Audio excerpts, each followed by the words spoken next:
રોજ લીંબુનું પાણી પીવાથી વધતું પેટ કાબૂમાં આવે છે તેમજ શરીરમાંથી બિનજરૂરી ગંદકી દૂર થાય છે. રોજ સવારે ઉઠીને કમસે કમ 1 અથવા તો 2 કિલોમીટર ચાલવું જોઈએ. તેનાથી શરીરના દરેક અંગો મજબૂત થાય છે તેમજ હૃદયને લગતા રોગો દૂર થાય છે. જે લોકો શરીરનો વજન ઓછો કરવા માંગતા હોય તેમને બપોરે જમીને તરત જ સૂવાની આદત દૂર કરવી જોઈએ. જે લોકો રાતના ઉજાગરા કરે છે તેનું આયુષ્ય ખૂબ જ ઓછું હોય છે. સ્વાદમાં બિનજરૂરી મીઠું નાખીને ખાવાવાળા લોકોને હૃદયની સમસ્યા તેમજ ડાયાબિટીસ જલ્દી થઈ શકે છે. શાસ્ત્રમાં મીઠાને સફેદ ઝેર નામ આપવામાં આવ્યું છે.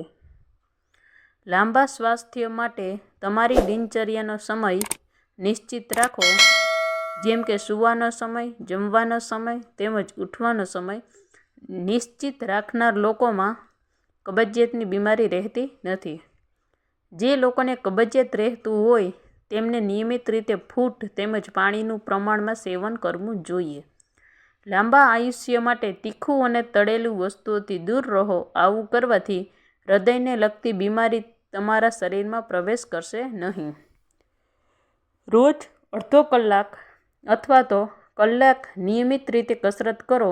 આવું કરવાથી તમારા શરીરમાં ઉર્જા જળવાશે રહેશે તેમજ સામાન્ય રોગો દૂર રહેશે. ગમે તેટલા ટેન્શનમાં હોવ પણ મૂડને હંમેશા સારો રાખો અને ચહેરો હસતો રાખો, કારણ કે હસતા લોકો ખૂબ જ લાંબુ આયુષ્ય જીવે છે. વ્યસનથી દૂર રહો. જો તમે વ્યસન કરતા હોવ તો ધીરે ધીરે વ્યસનમાંથી બહાર આવવાની કોશિશ કરો. બિનજરૂરી ક્રોધ કરવાનું ટાળો. ક્રોધ કરનાર વ્યક્તિનું શરીર પોતાને જ ખાય છે. રોજ સવારે ઉઠીને અથવા તો આખા દિવસમાં એકવાર તમે જે પણ ભગવાનને માનો છો તેનું નામ લો. આવું કરવાથી તમારા ભવિષ્યમાં આવનારી તમામ સમસ્યાઓ દૂર થશે તેમજ એક પોઝિટિવ ઉર્જા જળવાઈ રહેશે. કબજિયાત હોય તો માખણમાં જીરું ભેળવીને ખાવો. તજનું સેવન કરવાથી પેટના દુખાવામાં રાહત મળે છે અને જૂની ઉધરસમાં પણ રાહત મળે છે. જે લોકો જમ્યા પછી સ્નાન કરે છે તેમની ત્વચાનો રંગ કાળો થઈ જાય છે. ગોળમાં અનેક ઔષધીય ગુણો છે. ગોળ નિયમિત સેવન કરવાથી અનિયમિત પીરિયડ્સને નિયંત્રણ કરવામાં મદદ કરે છે. કંઈ પણ વાંચતા પહેલાં થોડું જીરું ખાવો. તે તમે જે વાંચ્યું છે તે યાદ રાખવામાં મદદ કરે છે. જે લોકો રોજ દહીંનું સેવન કરે છે તેમને યુરિન ઇન્ફેક્શન નથી થતું. ચા પીધા પછી ક્યારેય પાણી ન પીવું જોઈએ, કારણ કે તેનાથી શરીરને ઘણું નુકસાન થઈ શકે છે. જો તમે જમ્યા પછી તરત જ સૂઈ જાવ છો તો ખોરાક બરાબર પચતો નથી અને કાન પણ ઝડપથી બેરા થવા લાગે છે. જે વ્યક્તિ પેશાબ બંધ કરે છે તેને લકવો થઈ શકે છે અને તે પેટ સંબંધિત અન્ય ઘણા રોગોનું જોખમ પણ ધરાવે છે. ખાધા પછી તરત જ ફળો ના ખાવા જોઈએ. તેનાથી લીવરને નુકસાન થાય છે. વધુ પડતું ટેન્શન લેવાથી લોહી જાડું થાય છે, જેના કારણે લોહીના ગાંઠો થાય છે. તેથી જ વધારે ટેન્શન લેવાથી હાર્ટ એટેકનો ખતરો વધી જાય છે. વધુ પડતો ખોરાક ખાવાથી મગજ નબળું પડે છે. હાથ અને પગ પર એલોવેરા લગાવીને સૂવાથી મચ્છરો કરડતા અટકાવે છે. સવારે ઉઠીને નરણા પેટે 1-2 ગ્લાસ નવશેકું પાણી પીવું અને 20 મિનિટ ચાલવું અથવા હળવી કસરત કરવી. 1 મહિના સુધી સતત કાજુનું સેવન કરવાથી તમારા વાળ મજબૂત બનશે અને ખરતા બંધ થઈ જશે. કાંદાની ટોચની છાલ કાઢીને થોડીવાર માટે ફ્રીજમાં રાખો, જેથી ડુંગળી કાપતી વખતે આંસુ ન આવે. ગોળ અને દૂધમાં ભેળવીને પીવાથી ડાયાબિટીસ જેવી બીમારી થતી નથી. સુતરાઉ કાપડ પર સેલરી બાંધીને સૂંઘવાથી માથાના દુખાવામાં આરામ મળશે. લકવો થતા દર્દીના નાકમાં દેશી ગાયનું ઘી નાખવાથી લકવો 15 મિનિટમાં ઠીક થઈ જશે.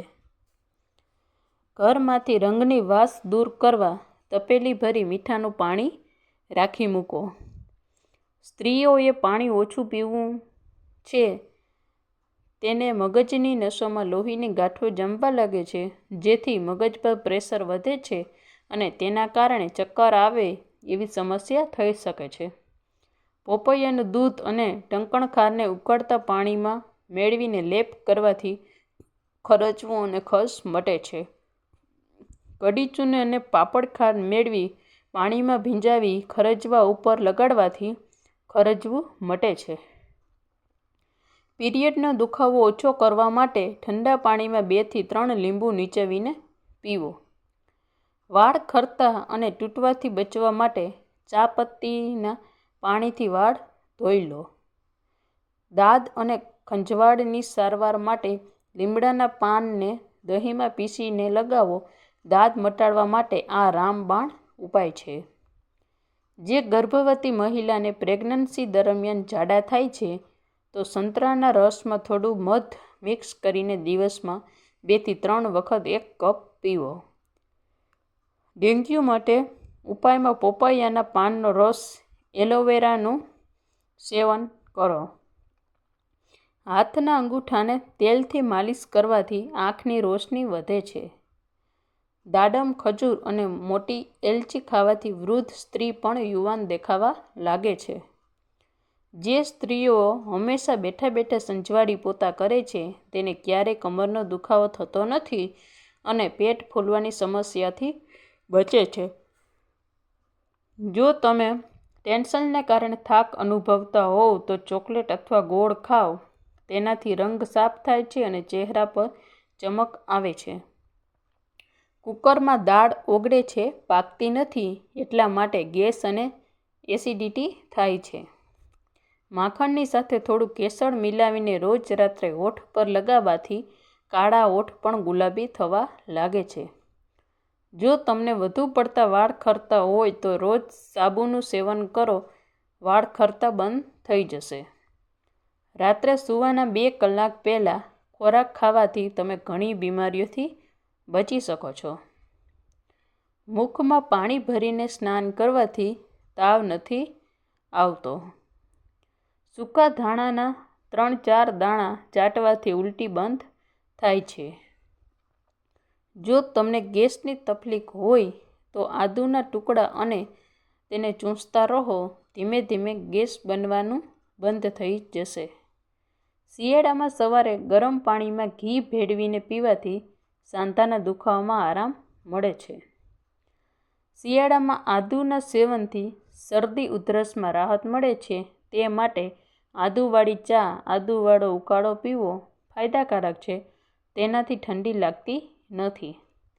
કાજુ પનીર ખાવાથી મગજ તેજ થાય છે. પનીરમાં મળતું વિટામિન બી આપણી યાદશક્તિને તેજ બનાવે છે. પાણીમાં મીઠું નાખીને ઘરના ફેસને ધોવાથી જંતુઓ અને માખીઓથી છુટકારો મળે છે. જે સ્ત્રીઓ એની પીઠ સીધી રાખીને બેસે છે તેને ક્યારેય કમરમાં દર્દ થતું નથી. મસાથી છુટકારો મેળવવા માટે રોજ એલોવેરા જેલ લગાવવું જોઈએ. આ થોડા દિવસમાં સુકાઈ જશે અને નીચે પડી જશે. વધુ પડતો કફ હોય ત્યારે કેળા અને મધ ખાવાથી ફાયદા થાય છે. તમને મૂળની સાથે દૂધ, ખીર, નારંગી અને કારેલાનું ભોજન ન કરવું જોઈએ. તે તમારા શરીરમાં ઝેર જેવું કામ કરે છે. દાંતથી નખ ન કાપવા જોઈએ. તેનાથી આંખની રોશની નબળી પડે છે. દાંતનો અસલી રંગ આછો પીળો હોય છે, તેથી તેને વધારે સફેદ કરવાનો પ્રયાસ તમારા દાંતને બગાડી શકે છે. જે લોકો ઝડપથી ખાય છે તે હૃદય રોગથી પીડાય છે. ખોરાક ઝડપથી પચતો નથી અને ઉબકા આવી શકે છે. ઉનાળાની ઋતુમાં બંધ ચંપલનો ઉપયોગ ન કરો. તેનાથી તમારી દ્રષ્ટિ નબળી પડે છે. જે લોકો હાથ ધોયા વગર ભોજન કરે છે તેમની યાદશક્તિ નબળી પડી જાય છે. ગર્ભાવસ્થા દરમિયાન નાશપતીનું સેવન અમૃત સમાન માનવામાં આવે છે. મધમાં હાજર આયર્નની માત્રા એનિમિયાનું જોખમ ઘટાડે છે. જો તમારા હાથ કાળા હોય તો ઉટળીનું દૂધ લગાવો, સફેદ થઈ જશે.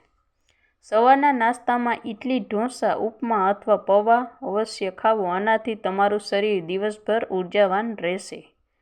કાચો મૂળો ખાવાથી મગજ તેજ બને છે.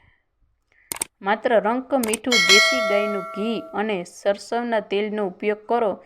રિફાઇન્ડ તેલ શક્ય હોય તેટલું ટાળવું જોઈએ. તેનાથી હૃદય સંબંધિત રોગો થાય છે. જે લોકો રોજ સવારે ટમેટાં ખાય છે તેના વાળ ક્યારેય સફેદ થતા નથી.